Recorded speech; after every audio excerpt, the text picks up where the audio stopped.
Hello everyone, this is Marc Sabatella from Mastering MuseScore.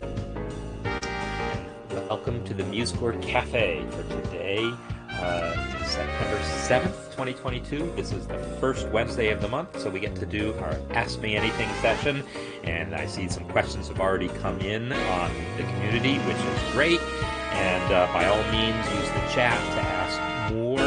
If I'm going to need to see your score in order to answer the question, please go over to the conversation space and post your score there.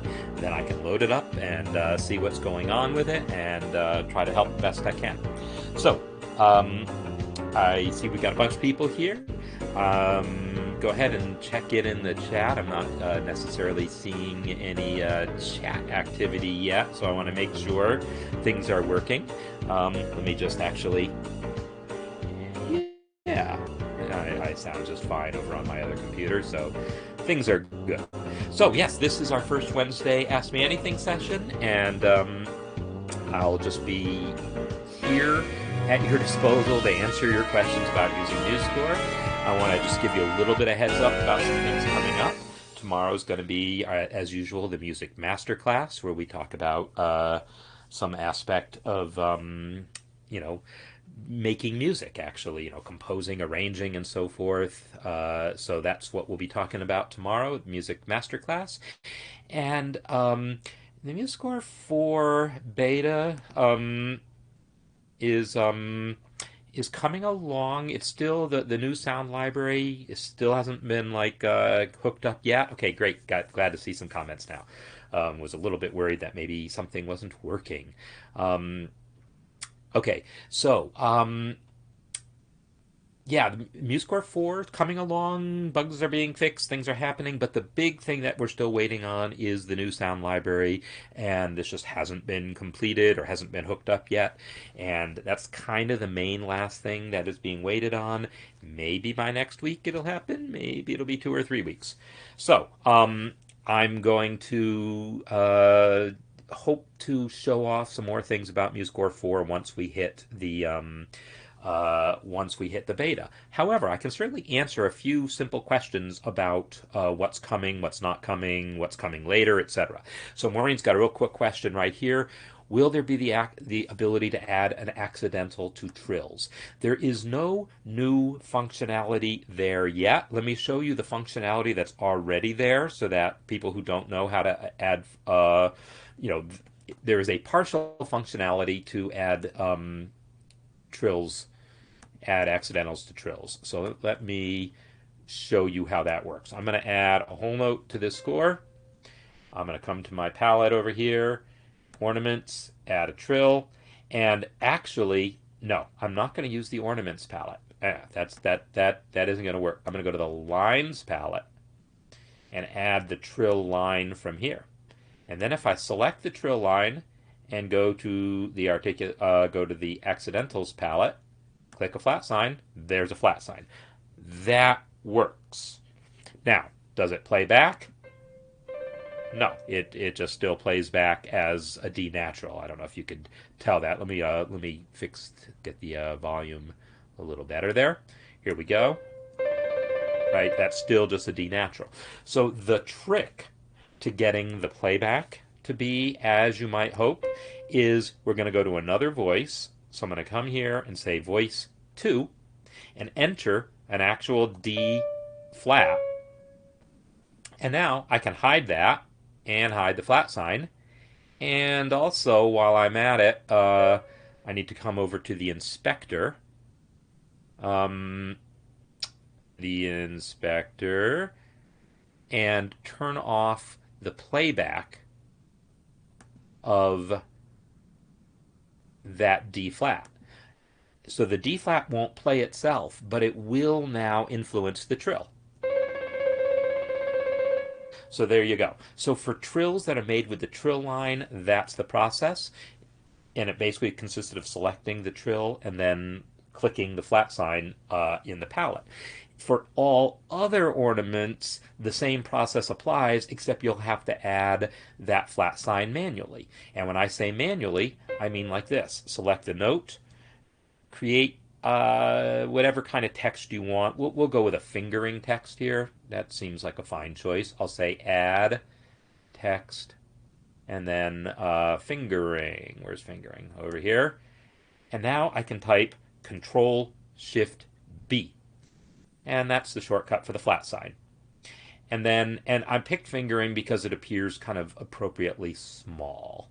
And then I can maybe disable automatic placement for that puppy and click it and drag it to approximately where I want. And then if that's a little too small for you, come over to the inspector and make it a little bigger. So you can do that to add the visual appearance of accidentals to any ornament, and then that playback trick was also applies to pretty much all ornaments. Actually, I'm not sure about that. You can test it to be sure. But it's all these things are on the radar for future releases. So there's a couple questions that came in on the community also, and I'm going to try to address those. And by all means, feel free to be posting more questions here. So I'm going to pop over to the community. And so there's a question about entering text, like expression or system text. And if you add it from the palette, which is, I assume, what you're doing here, there's some default text there. Like if you add staff text, there's going to be default text that says staff text. So let's try that. I'm going to click a measure here, or a rest. I'll come to the text palette and then click staff text. And now there's some staff text here that's kind of the default. I'm just getting the chat back. That's kind of just some default text. Now, if you want to edit this text to say something more interesting, when you double click this to go to edit mode, that text isn't selected. So then you'd have to hit Control A, and that is the workaround that was already suggested. Let me just get the question came in from Susan. Like to have the names. So Susan's observation is if you double click this and then, come on, and then Control A, that happens. There's a couple of better ways though. One, I don't know if it's better, but it's triple click. When you triple click the text, it will go to edit mode and select the whole thing. Triple click is actually a synonym for select all. And if you have a text selected and you triple click it, it will both go to edit mode and select it all. So that's one method. But there's maybe better methods. Let's come to another measure, and this time I'm going to say add text staff text, which has the shortcut Control T. This gives you an empty area, and then you can just type whatever you want. Text of my own. Right? So Control T is really the way to do it. Control T will then just let you type some text, and there's no default text to have to erase. So knowing those shortcuts, Control T for staff text, Control E for expression text, those are the two main ones you might be doing. System text is Shift Control T. I don't use system text a whole lot, but I always get it confused with tempo text, which is Alt Shift T. Control Shift T for system. Anyhow, all the shortcuts are listed. If you go to add text, you can see all these. System text, Control Shift T, staff text, Control T, expression text, Control E, etc. So those shortcuts are all listed for you in this dialog. Where's tempo text? Boy, is tempo text not in here? That seems weird that it's not in the menu. Huh. Oh, tempo marking at the bottom, Alt-Shift-T. Not sure why it's down there, but whatever. I didn't lay out the menus. So, can you download MuseScore 4 now, is the question. So, there is no MuseScore 4 now. There is an experimental alpha pre-release. So for anyone who's interested in helping test MuseScore 4, yes, you can go to MuseScore.com, MuseScore.org, and actually let me show you where this is. This would be good to see. I'll come over to MuseScore.org, and when I go here, I can click Download Software, and scroll all the way to the bottom because the top is all about the official stuff. Because there is no MuseScore 4 yet. We're still on MuseScore 3, but MuseScore 4 is coming. So if you scroll all the way to the bottom of the page and it says development builds and then nightly builds download page. This is where you can get the nightly build. Don't be fooled by this one that says beta. It is a terrible thing that we have this misleading link to an old year-old build that was made for some special purpose. Ignore this one that says beta. I cannot emphasize that highly enough. You want the one that says MuseScore 4 nightly, and then either Windows or Linux or Mac OS. But remember, these are experimental builds for testing. They're not designed for real use. They might crash. There was a bug yesterday where saving a file would actually delete it. So yeah, this is something you use for testing. Do not use it for anything resembling real work yet. The real beta release should come in another week or two, and that will be easier to get a hold of. There'll be more prominent links to get to that. And that one, yeah, I still wouldn't recommend it for real work, but I pretty much promise it won't delete your files. So anyhow, but for now, I'll actually just post this link into the chat. Why not? This is nightly builds of MuseScore 4. So yeah, these nightly builds every day. There's a new build with new bug fixes, but occasionally new bugs introduced also, like that one where files would get deleted when you tried to save them. Crazy. It was actually save as. It would save the new copy of the file, but it would delete the old one. Silly bugs that show up, but yeah, we would never release software that way, but nightly builds are experimental, and so you have to just realize that we're still in this experimental development stage. All right, so now I'm going to come back to where the questions here were. There was another question about a portable version of MuseScore 4. And so let me, for people who aren't aware, let me explain a little bit of what that means. On Windows, normally you would download MuseScore as a file. It's called an MSI file. I don't even know what that stands for. Microsoft Installer, probably. And then you click it and it installs the program onto your system, right? That's the normal process. A similar process for a Mac. It's called a DMG file. Linux has its own thing. But normally when you download MuseScore 3, you would download it and install it. But there's a special version called a portable version that you don't install. You just download it and then you can copy it to a flash drive and then click that and it will run from that flash drive. And that's really nice for people who are like working maybe at a library, and so it's not your computer, but you want to be able to use someone else's computer, and you've got MuseScore right there on your flash drive. So the portable version is kind of convenient for that. And Linux has what's called the app image, which is also a portable version. It's just one file that you don't have to install if you don't want. And for Linux, the app image will absolutely be there. For Windows, whether or not the portable version exists depends on a lot of things that are outside of, well, certainly outside of my control, but outside of a number of other people's control also. It has to do with some other things that we depend on, whether they will support what we need for the portable. But I will assume at some point it works. So Susan's asking about installing a nightly if you already have the alpha. I'm going to recommend you remove the alpha. The alpha at this point is too late, is too old.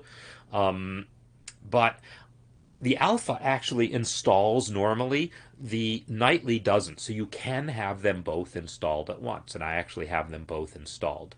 So, I said nightly builds of MuseScore 4, but I forgot to actually post the link. So let me do that. Let me grab over here and post the link. Silly me. So the nightly builds don't actually install. The Windows version is a zip file, and then you'll unzip it, and you'll just get a big folder, and if you drill into it, you'll see a .exe file, and that's what you will just double-click to run. The Linux version will actually download an app image, and so you'll have the alpha app image or the nightly app image, and you just choose which one to run. To be honest, I don't know how it works on Mac OS, but I assume it's kind of similar I shouldn't assume. I don't know how the nightlies work on Mac OS, so I can't really say. But I will say remove the alpha at this point. There's too many things have been fixed since then. There's not really a good reason to keep the alpha on your system. All right, but there was another question lurking in there also. To add accidentals, keyboard shortcuts. And so, yeah, accidentals are totally doable by keyboard. So let me show how that works. Again, let me get my chat back and show how accidentals work. So the normal way I enter accidentals is, and this is because I'm an old dog and I don't learn new tricks very well. Sometimes I do, but this one I'm trying to teach myself, but it hasn't worked. I normally enter accidentals like this. I type a C, and then I'm like, oh, I really want it to be C sharp, so I hit the up arrow. Now it's a C sharp. Great. Well, what if I want a C flat? I can type a C, down arrow. Oh, it's C natural. That's fine. Now I'll hit down arrow again. Oh, it didn't give me a C flat, it gave me a B. Well, that's because MuseScore is kind of smart enough to say C flat. It'll use C flats in keys where that makes sense. But in the key of C, C flat doesn't make sense because it's B. But if you really want a C flat in the key of C, you would type J.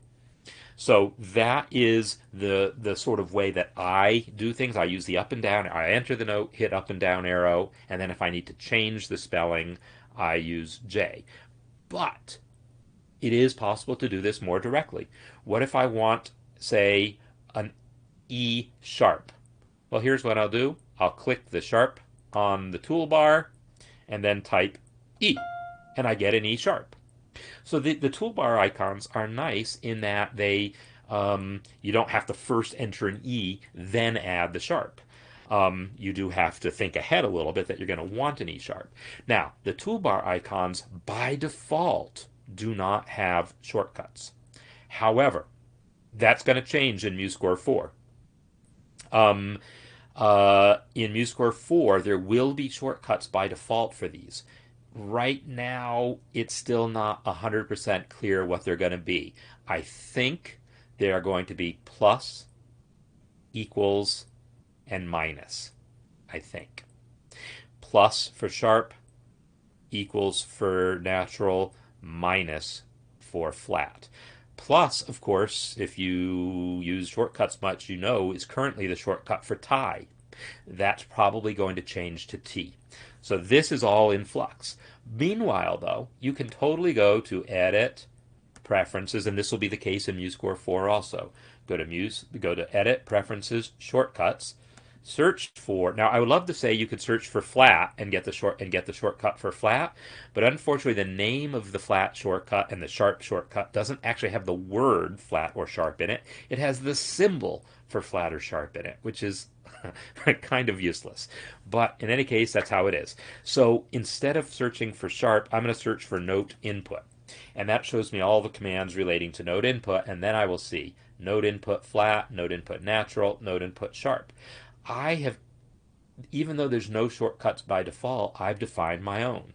Control, and then the bracket signs and the vertical bar sign is what I use for it. So if I want to enter an F flat, I'll use Control and then left brace, and you'll see it selected the flat on the toolbar for me, and then I can type an F and get an F flat. So you can define your own shortcuts for those, and this is really useful if you want courtesy accidentals, because courtesy accidentals you can never do, right? If I want to enter an F right now, an F natural, I could hit up or down arrows all day long, and I'm never going to get that natural sign.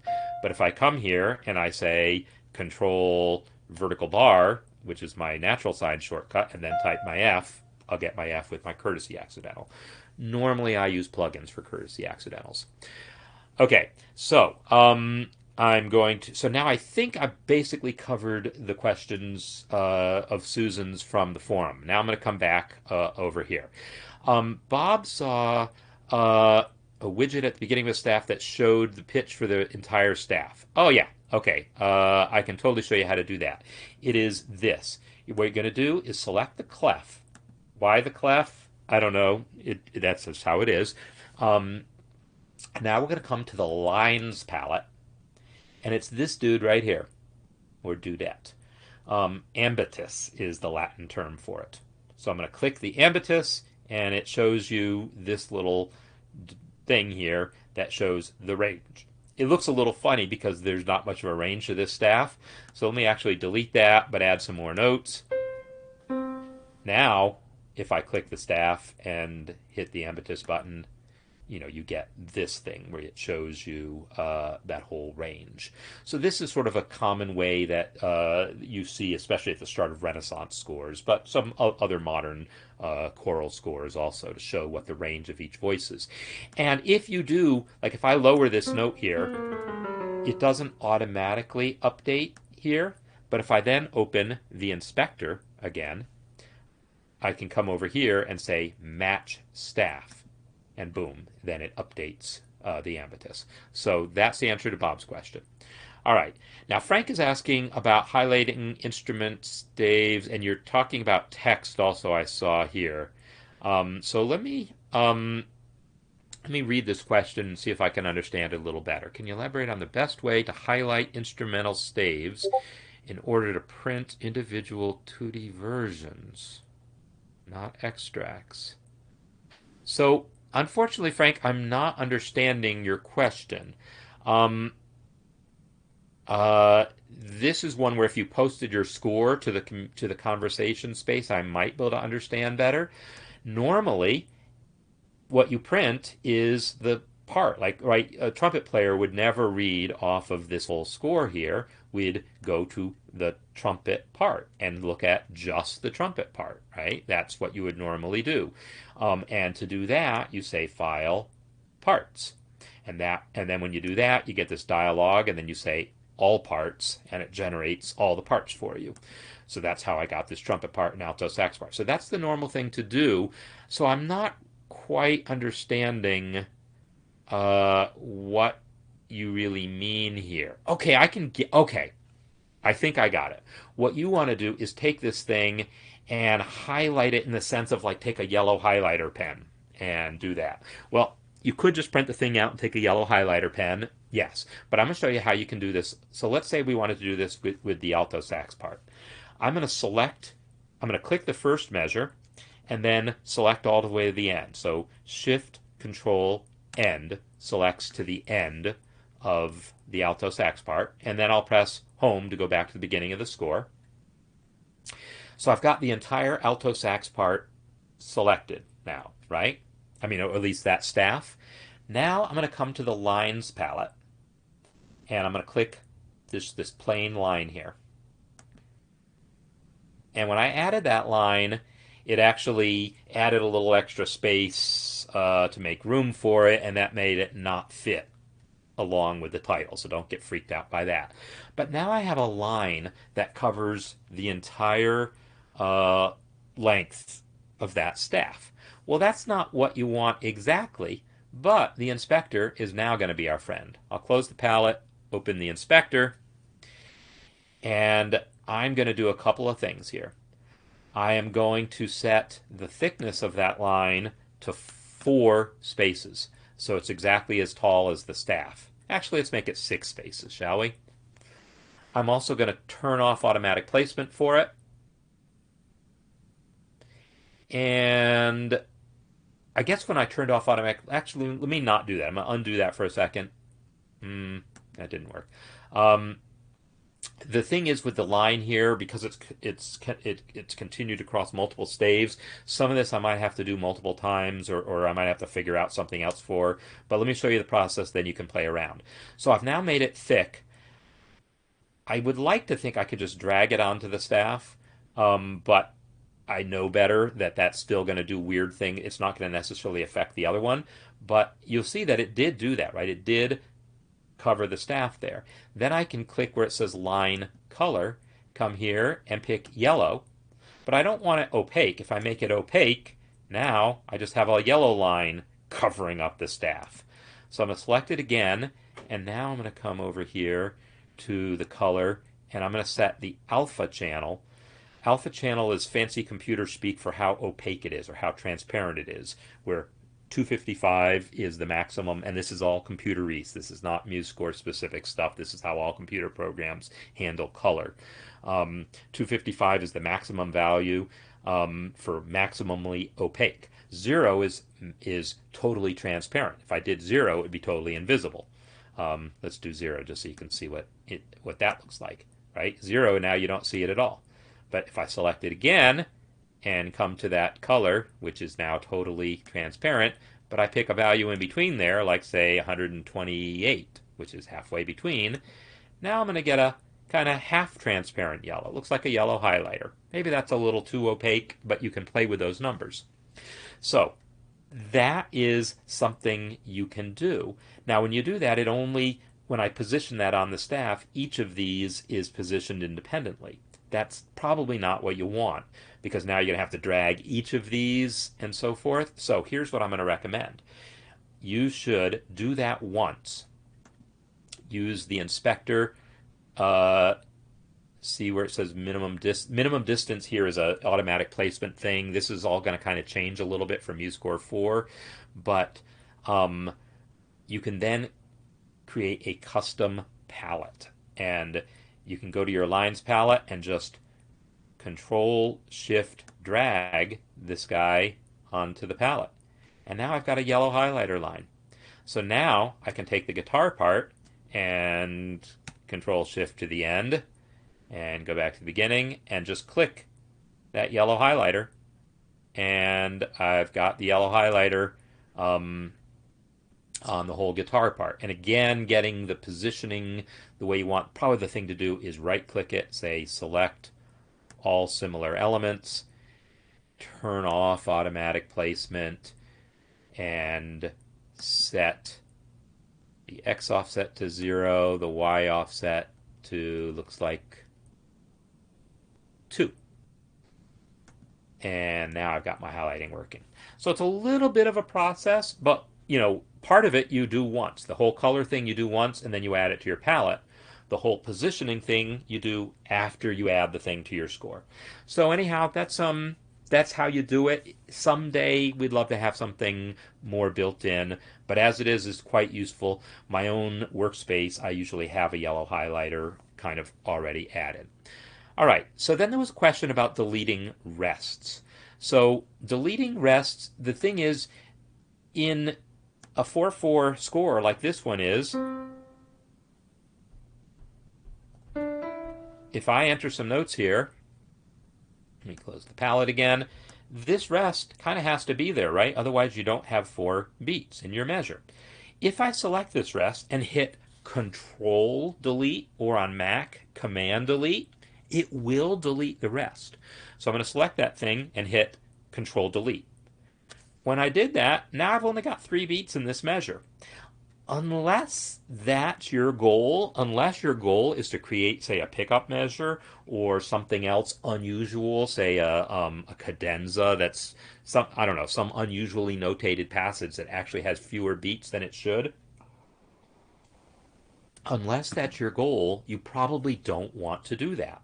So these rests need to be there.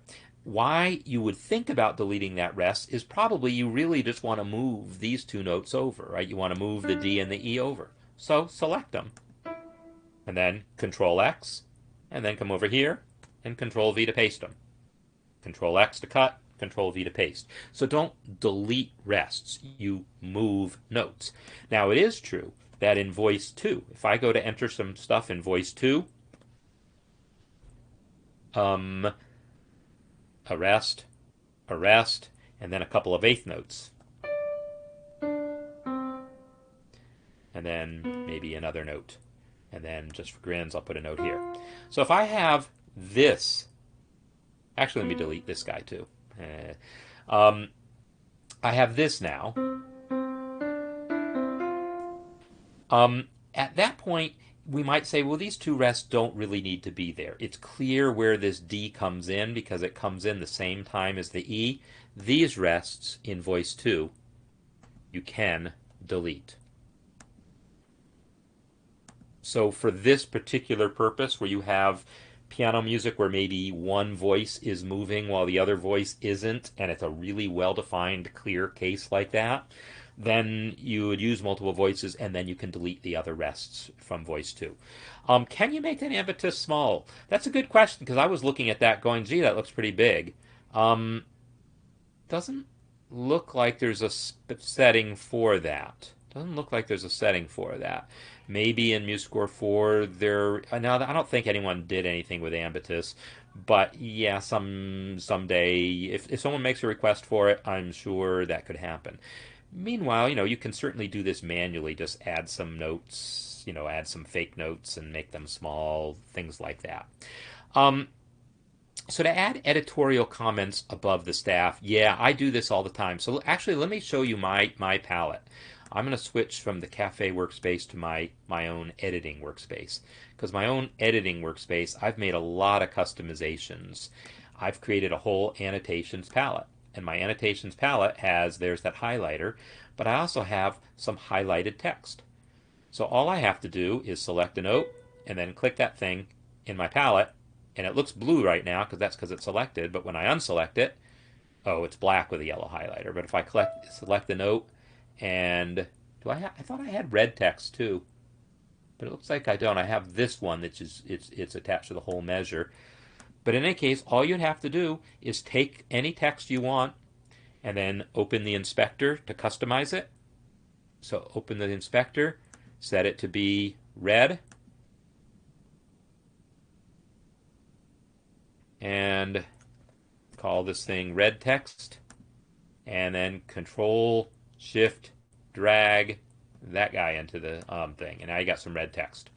So now it's as easy as that. Select a note, click the red text in the palette, and you got some red text. So can you move the impetus before the clef? I don't know that you can, but again, you could play tricks. You could make the clef invisible, and then add another clef, right? You can play little tricks and things like that. The impetus isn't necessarily as flexible as it could be, so what I might recommend doing is creating it as an image and then just pasting it where you want. You know, take a little screenshot of that much of it. Let me actually make. Oh, there's a shortcut that I've defined for making invisible things truly invisible. But in the view menu, I'll just turn off the invisible things, and now I can select this little guy and capture it as an image. And now I can undo that whole invisible business and select this measure. I'm going to select the measure and paste. I guess I'll select the note. Paste the image and drag it over there. Again, disable automatic placement. So you can do all sorts of you can play around all day long trying to come up with ways of doing this. Oh, the size is a little off. Have to, play with it. So you can play with this to try to get exactly the look you want. The problem is there's not really a standard for this. So we did something that worked for one publisher to try to match their standard. But if you're trying to match some other publisher's way of doing it, you're going to have to fiddle. Okay, a question that I missed earlier about the difference between staff and system text. That's an easy one to answer. Let me undo all these changes in my MuseScore Café theme so I don't mess it up, and then I will show you the difference. The difference between staff and system text is the following. If I take this, say, first measure here, and I type Control-T to type some staff text, I'd enter that on the trumpet part, and I go to the trumpet part, and there it is, staff text.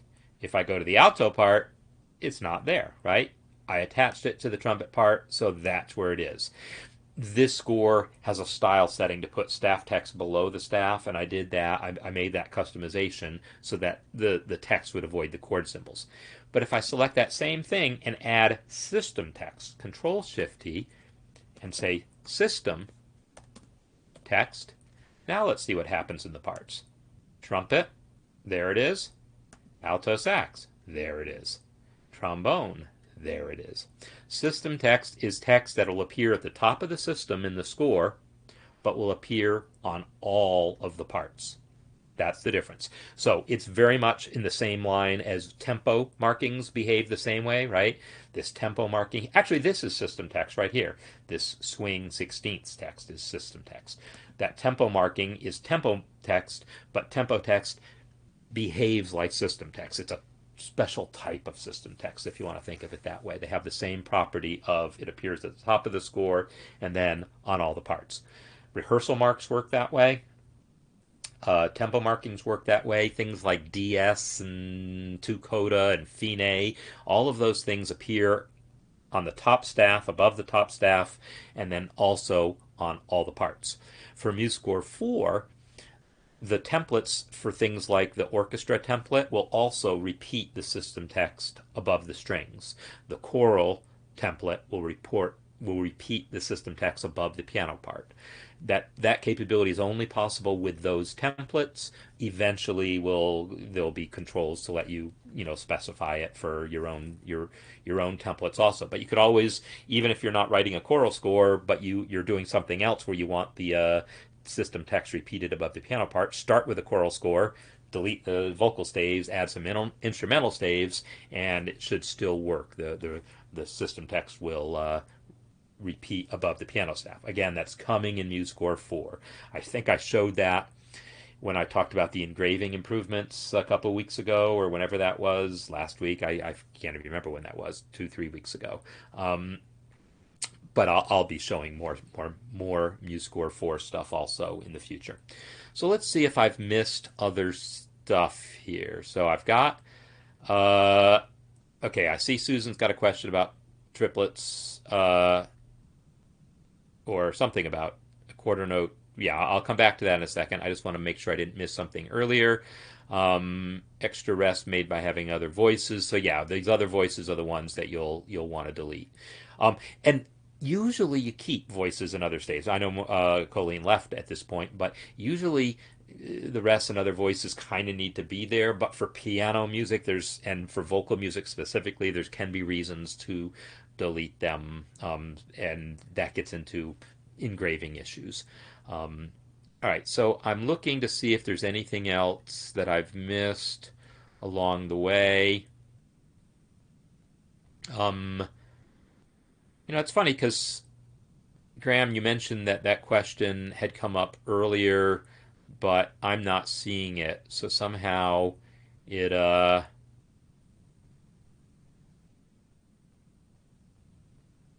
somehow that question earlier on the difference between staff and system text, I guess it wasn't about the difference between them. It was just about how to enter them. Okay, so anyhow, let's come back to Susan's question about it's got 30-second notes, and all right. So I'm having a little bit of trouble understanding your question, but I think I know what you mean. So I'm going to try, and then you can correct me if I'm off. So it's got a quarter note's worth of 11 30-second notes. So what you're doing is you are entering a quarter note duration for the whole thing, and then you want an 11 tuplet. So you're going to add tuplets other, because you can go up to 9 just with what's in the menu or with the shortcuts, but to get longer ones you'll have to go to other. So you must be going to other, and then you're probably typing 11 in here. If you do that, no, you can't be doing that, because if you type 11 you're going to get 11/8 notes. So let's go back to add tuplets other. We want 11, and then you have to think 11 in the space of what? That's what this ratio means. So you want them to be 30-second notes. How many 30-second notes normally are in a quarter note?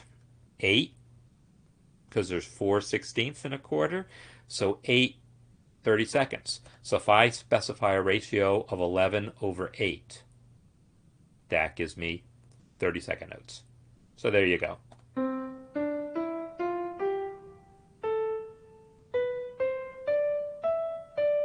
And there's my 11 tuplet of 30-second notes.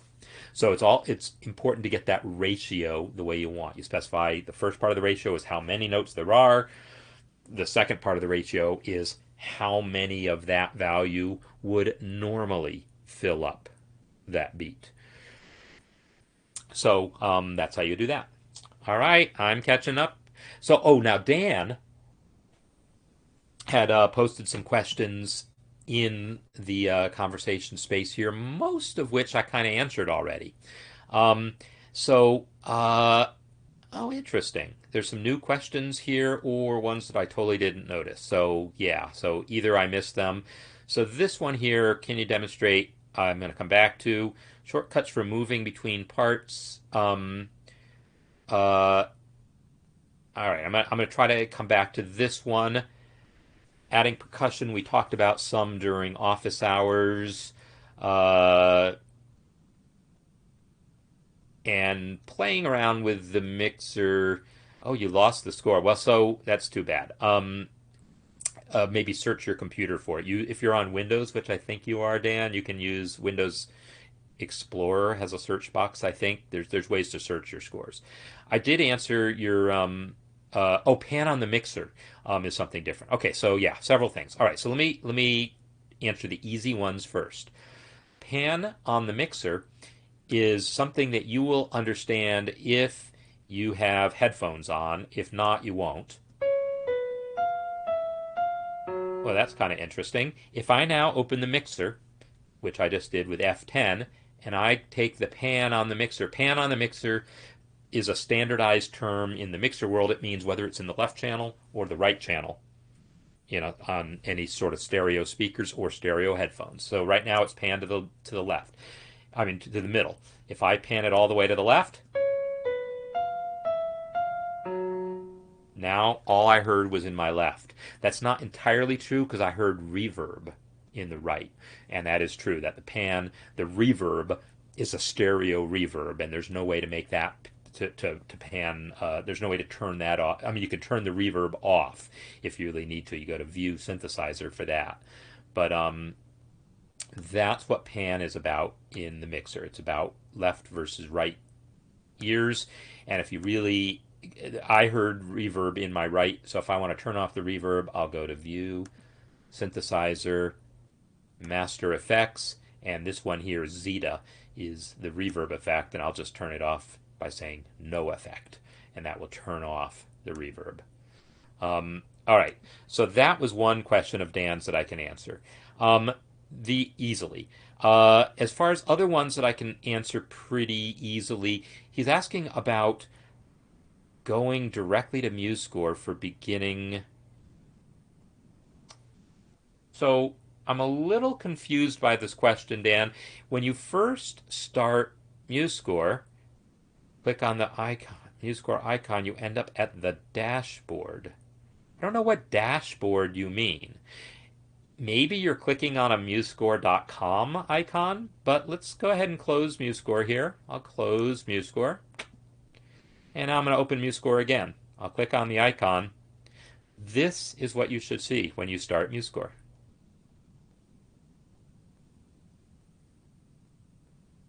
It's MuseScore.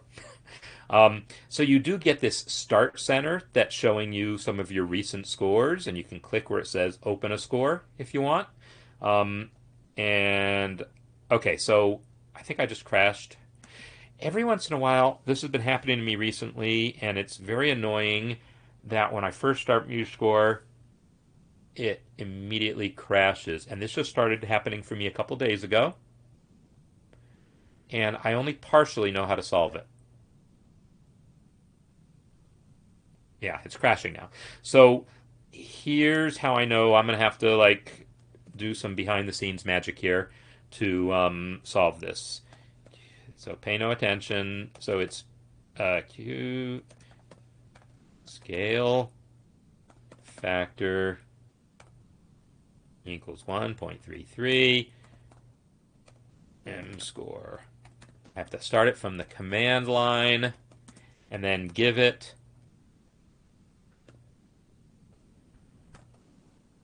an actual score.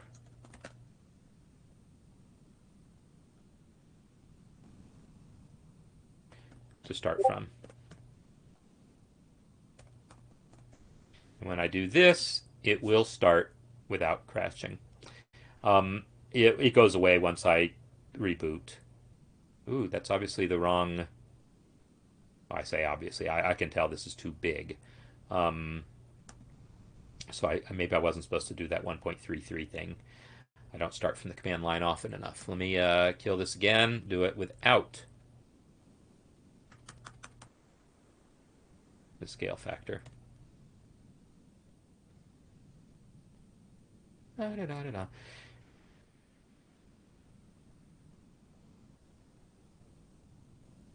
Okay.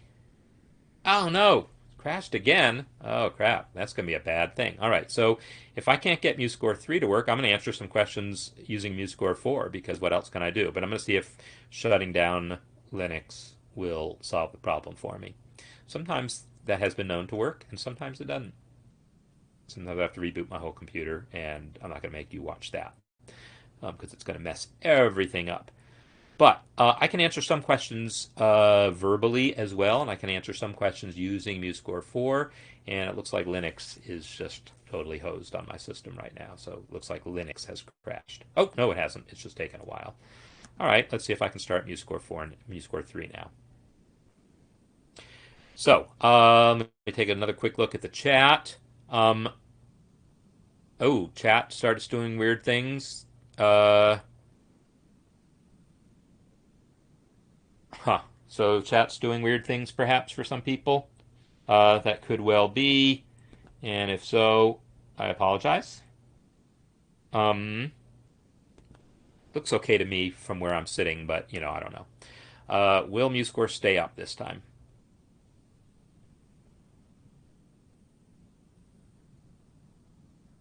It usually crashes as soon as this fills in over here. Yeah, okay, so MuseScore is going to crash for me.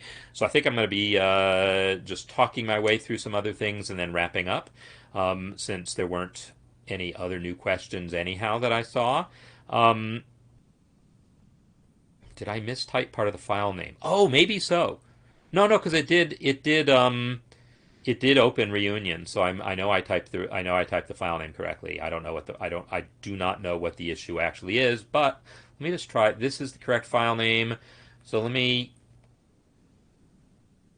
just be sure. Yeah, it's easy. Let me just try to start it this way, and try one more time to see if this will allow it to start without crashing. But then I'm gonna try to answer questions uh, just verbally, and then I guess we'll be going because this is just wants to crash. Well, it's not crashing at the moment, right? So that's good. That worked. So let's go create ourselves a new score here. And the question had to do with shortcuts for moving between staves. So the thing is, if I enter some notes here, and then I want to move to the bottom staff, or if it's a multiple instruments, and you want to move to the bottom staff, are there shortcuts for it? Yes. The default shortcut is Alt and then either up or down. Alt plus down. On my system, Alt plus down on Linux, that means something special. So on my system, I have customized that to be the left bracket. Left bracket will move me to the bottom staff, and then right bracket to the top staff. It'll also move between voices.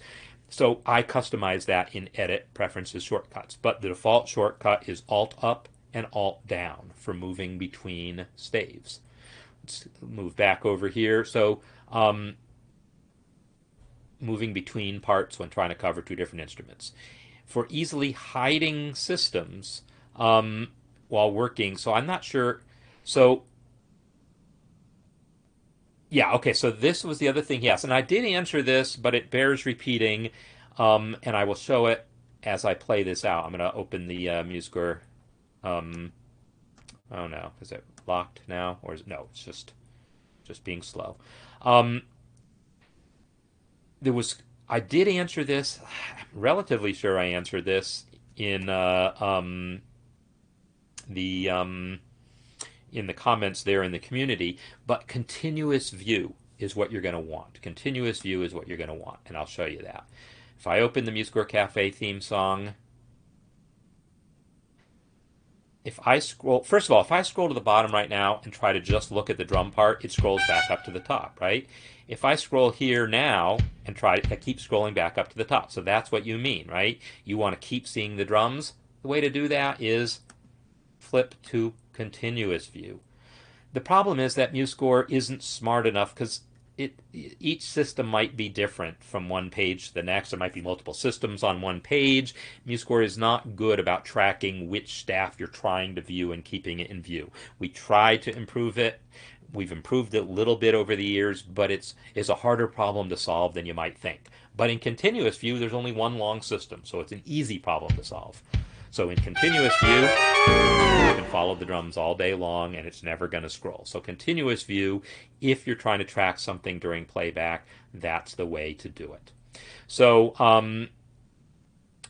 so that's the thing. So that's even in continuous view, it totally does. So you must have seen the comment, but somehow didn't get that to work. But you can see it's totally working, right? When I'm doing this, it's not going anywhere. Even when it starts scrolling, it's not going anywhere, right? It's if you're in continuous view, it should not be going to the top. If so, you'll need to post your score, and there might be some particular bug in your score or something. So anyhow, that's the deal. So when you first start MuseScore, you should have seen that start center that I saw, and then you close that. But you can also open scores directly from the start center, so that's a useful thing, really. So I'm now caught up on the questions, and we've been here. And yeah, there's definitely a delay. The chat's always like 20 seconds behind or something like that. That's pretty normal on all the live streaming platforms. It was that way on YouTube also. It's just kind of the way things are. So just for grins, we're going to follow the drum part on the cafe theme while I play it out, because again, I think I'm caught up. And we've said what we need to say. I'll put in a plug again for tomorrow's music masterclass. We'll talk about music. We'll talk about some recently submitted music. We've been talking about memorization and understanding, and how understanding helps with memorization. Also, the role of the ear, aural memory, and how that can help you memorizing pieces, whether you're playing, even if you're playing an instrument, knowing the sound of it and how that works into the understanding of it and the memorization. And we've been looking at the Bach cello suites as part of this, and people are starting to think about these things, and I'd love it if people would post any of the music you're interested in talking about, so we can talk about some of that tomorrow as well. One last comment before I sign off here is there are some changes afoot on Circle. Circle is the platform where this community is hosted. Some really cool changes. Some of them are just cosmetic changes, just like changes to the the font sizes and the color scheme and the whatever, just little minor little changes in how things are organized on the screen. No big deal. You won't be freaked out by that. But there's some new capabilities coming. So the MuseScore 4 online course might be totally done within Circle. I might do it there instead of on Teachable, because some of the new course features that Circle is bringing on board seem really exciting to me. And I might be moving the engraving workshop and the musicianship workshop to this platform. I mean, we're already doing it on Circle, but just using regular Circle stuff. The new Circle course thing is coming soon. So anyhow, there's some changes that you will be seeing in the site over the coming few weeks. I will give you heads up about them, but I figured I would just mention that that's coming now. All right. So that said, it's time to sign off. So I hope you've all enjoyed this Ask Me Anything session, and I tried to answer as many questions as I could, and I think I found pretty much everything to answer. Oh, there's the drums, right? We want to follow the drums. So I think at some point I scrolled and we stopped looking at the drums, but I want to point out that yes, we are following the drums. So as long as you're in continuous view, this should work. So So yeah, be expecting to see some little cosmetic changes. Some are bigger than others, but also some new features will come. The ability in the chat here, we'll be able to start attaching images. That's coming. You'll be able to attach images. You'll be able to use @ to kind of tag people and things like that within the chat. If you're sending private messages to people, you'll be able to send images, attach images to that. So there'll be a bunch of new features that Circle has brought on board that I will be enabling for the community soon, as soon as I work out some of the accessibility issues, because the new system, I have to re-implement some of my accessibility customizations. Anyhow, just be aware, I'm constantly working to improve things, to create a better and better experience for us all to be learning music and learning about MuseScore together. So I hope you have enjoyed this session, and I will see you next time.